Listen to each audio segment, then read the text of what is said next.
Terima kasih atas waktu yang diberikan. Apakah suara saya bisa didengar? Jelas, Pak. Halo? Iya, Pak. Jelas sekali suaranya, Pak. Oh iya, baik, saya mohon izin untuk tidak menampilkan video karena saya dari rumah, persoalan signal gitu ya.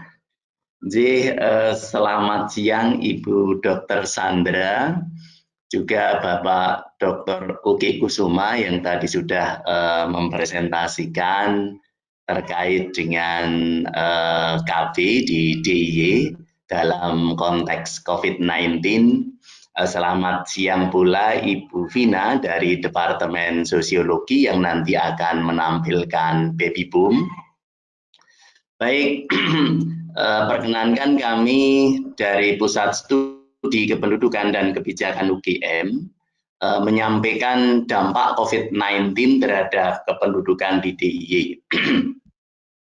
Selamat siang Ibu Bapak semua, mohon izin. Sebetulnya ini adalah diskusi awal ya, karena ketika kita diskusi terkait dengan dampak COVID-19, maka sebetulnya untuk kependudukan ini belum begitu banyak studi terkait dengan itu, tetapi kami akan coba sampaikan. Di slide berikutnya, kalau kita bicara kependudukan, mohon next slide. Ya, kalau kita bicara kependudukan, kita akan fokus pada 3 isu utama, yaitu kelahiran, kematian, dan migrasi. Tadi Bapak Dr. Uki sudah menjelaskan banyak terkait dengan kontrasepsi dan kelahiran. Dan nanti Ibu Vina akan banyak bicara tentang baby boom, ya, potensi baby boom. Saya akan banyak fokus di aspek migrasi. Namun demikian, ada beberapa isu yang menurut saya menarik terkait dengan kelahiran. Di next slide. Slide berikutnya, monggo.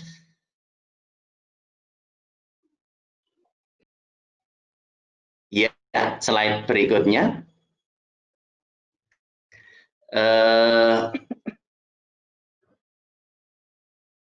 Monggo silakan slide berikutnya. Ini belum berpindah slide-nya.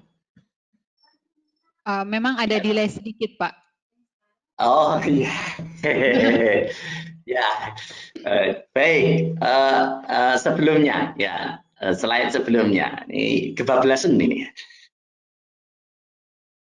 Ya, ya, ini terkait dengan fertilitas. Dari WHO sendiri mengatakan bahwa belum cukup bukti pengaruh COVID-19 terhadap fertility and pregnancy, tetapi jelas potensi itu ada. Jadi tadi Bapak Dr. Uki menyampaikan karena work from home ya, memang kemudian potensi untuk bersatunya suami istri itu menjadi lebih intensif ya. Tetapi tadi Pak Dr. Uki mengatakan terus pakai kontrasepsi ya.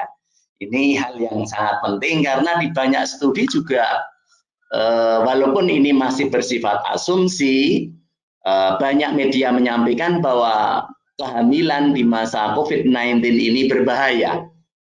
Tapi WHO sendiri mengatakan belum banyak bukti yang mengatakan demikian, tetapi kita perlu berhati-hati.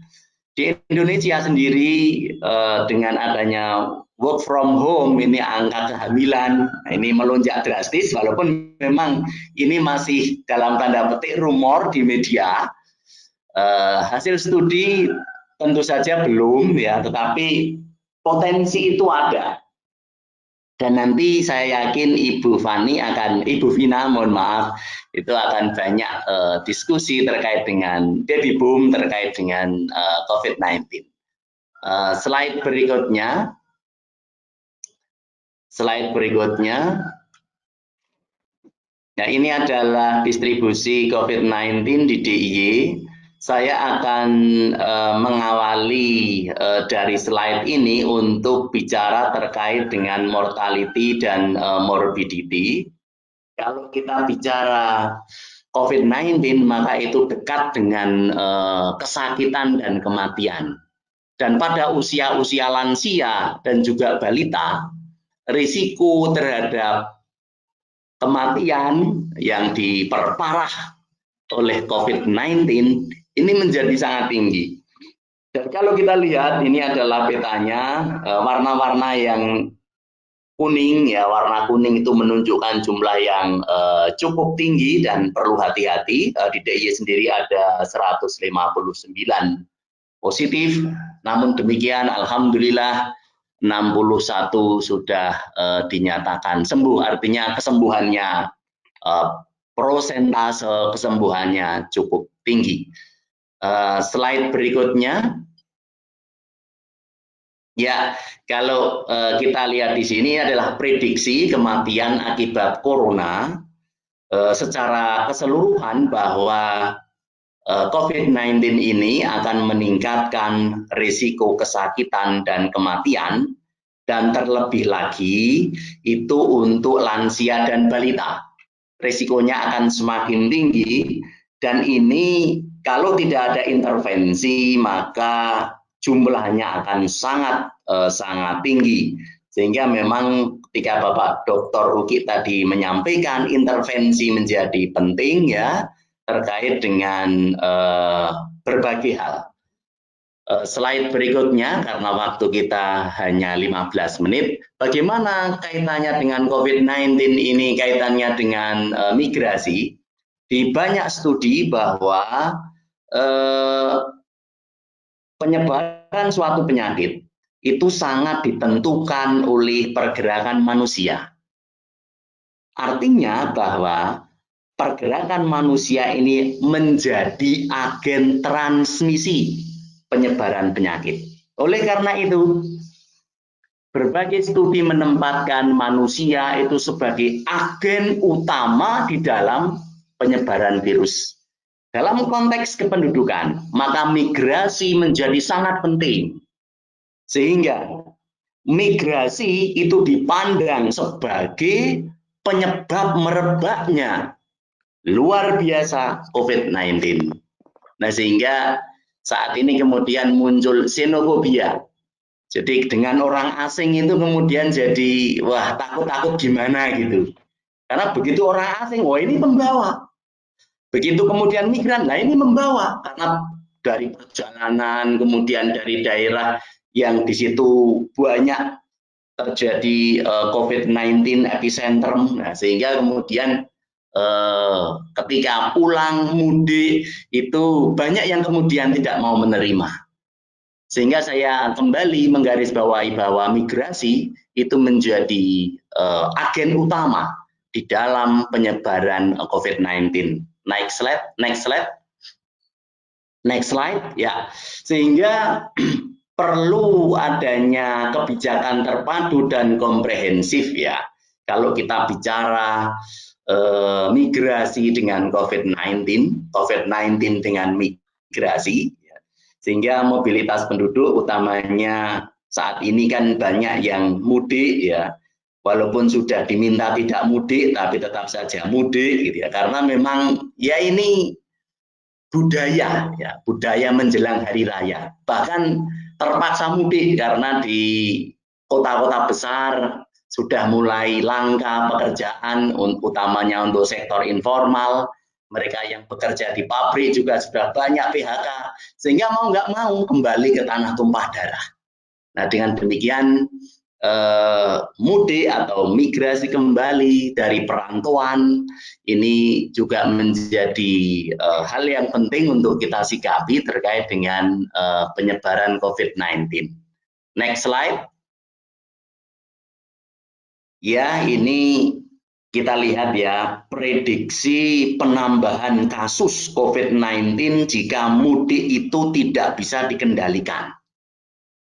Jadi mudik ini ternyata menjadi faktor dalam tanda petik yang mempertinggi kasus COVID-19 dan ini sudah diprediksikan dan angkanya menjadi luar biasa bahkan mendekati 1 juta ya, ketika nanti tidak ada penanganan dan alhamdulillah pada saat ini luar biasa pemerintah penanganannya terkait dengan mudik dan terkait dengan perilaku migran yang kembali dari kota-kota besar dan di desa-desa itu juga sudah mulai ada perhatian yang serius di sini dan cukup banyak lockdown misalnya dan juga berbagai hal untuk mengantisipasi penyebaran COVID-19. Next slide.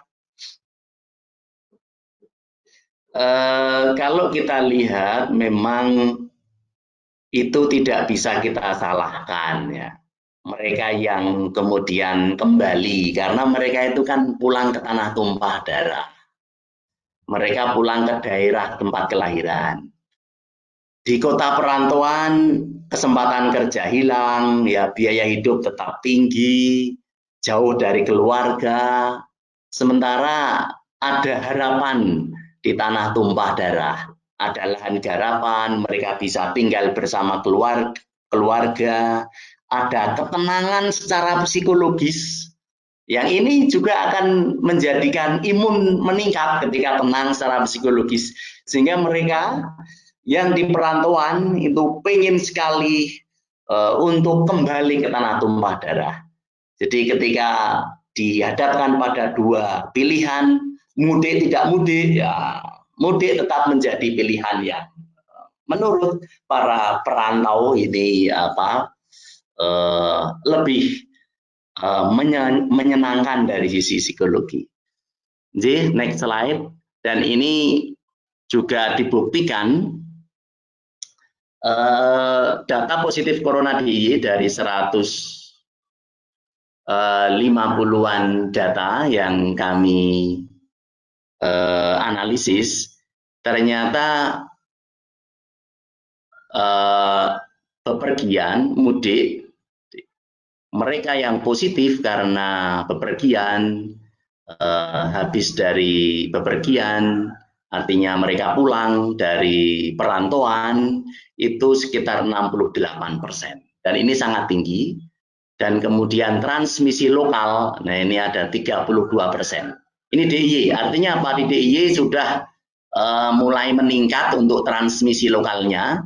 Jadi kalau kita lihat di berbagai media, transmisi lokal di DIY sudah mulai naik dan itu sudah dibuktikan dengan berbagai data, sehingga ini menjadi penting untuk kita perhatikan bersama. Kenapa begitu? Kalau kita lihat di slide berikutnya, bahwa ini hasil studi kami,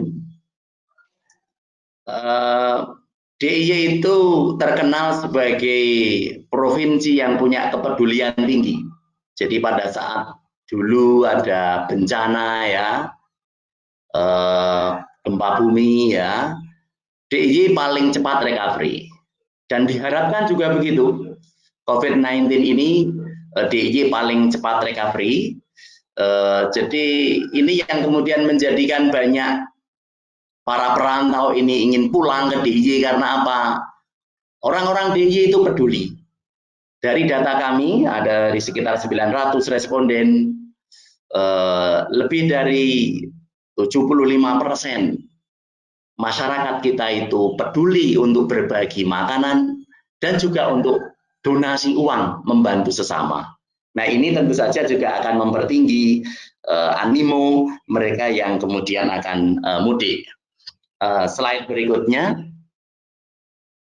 ini apalagi kita lihat, ini dari 900 responden di DIY, mereka cukup toleran terhadap pemudik. Jadi boleh saja pulang ya, tapi asal melapor, asal ada surat keterangan, bebas pulang karena memang itu sebagai tempat asalnya. Hanya sekitar 9% yang mengatakan tidak boleh pulang. Artinya apa? Ini juga menjadi bukti bahwa migrasi mudik itu kecenderungannya akan tetap ada karena masyarakat dari responden yang kami survei mereka mengatakan bahwa tidak begitu persoalan.